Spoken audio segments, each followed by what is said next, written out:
తెలంగాణ రైతు బంధు పథకానికి సంబంధించి latest update అయితే రావడం జరిగింది. తెలంగాణ రైతు బంధుకు సంబంధించిన అమౌంట్ అయితే వాయిదా పద్ధతిలో ఇవ్వనున్నట్లయితే సమాచారం. ఈ వానాకాలం సీజన్లను పాత పద్ధతిలోనే పెట్టుబడి సాయం పంపించేసే ఆలోచనలో ప్రభుత్వం ఉన్నట్లయితే సమాచారం. రైతు భరోసా మార్గదర్శకాల రూపకల్పనలో ఆలస్యమే ఇందుకు కారణమని చర్చ వ్యవసాయ శాఖలో జరుగుతున్నది. ఇప్పటికే వ్యవసాయ సీజన్ మొదలైంది. వర్షాలు కురుస్తుండడంతో రైతులు సాగు పనులు మొదలుపెట్టారు. దీంతో పెట్టుబడి సాయం కోసం రైతులు ఎదురుచూస్తున్నారు. గతంలో బీఆర్ఎస్ ప్రభుత్వం జూన్ నెలాఖరు నుంచే రైతు బంధు పంపిణీ మొదలుపెట్టేది. ప్రస్తుత పరిస్థితుల్లో అది సాధ్యమయ్యేలా కనిపించడం లేదు. దీంతో మళ్ళీ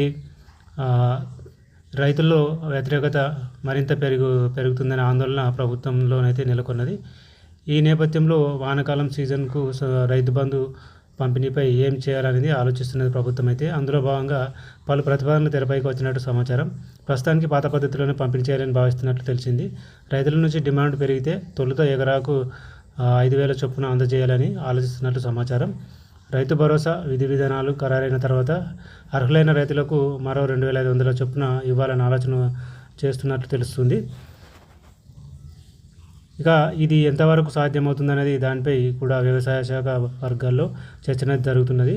దీనిని రైతులు ఏ మేరకు ఆమోదిస్తారనే సందేహాలు కూడా వ్యక్తమవుతున్నాయి. మొత్తం మీద ఈ వానాకాలం సీజన్కి సంబంధించి ఎకరాకు 5,000 రూపాయల చొప్పునే జమ చేయాలని అయితే ప్రభుత్వం అయితే ఆలోచిస్తున్నట్లు తెలుస్తుంది. తర్వాత రైతులు డిమాండ్ చేస్తే మరొక 2,500 రూపాయలు రైతుల ఖాతాలో జమ చేయాలని అయితే ఆలోచిస్తున్నారన్నమాట. అంటే ఎకరాకు 7,500 చొప్పున ఇవ్వడానికైతే ప్రభుత్వం దగ్గర బడ్జెట్ లేనట్లయితే సమాచారం.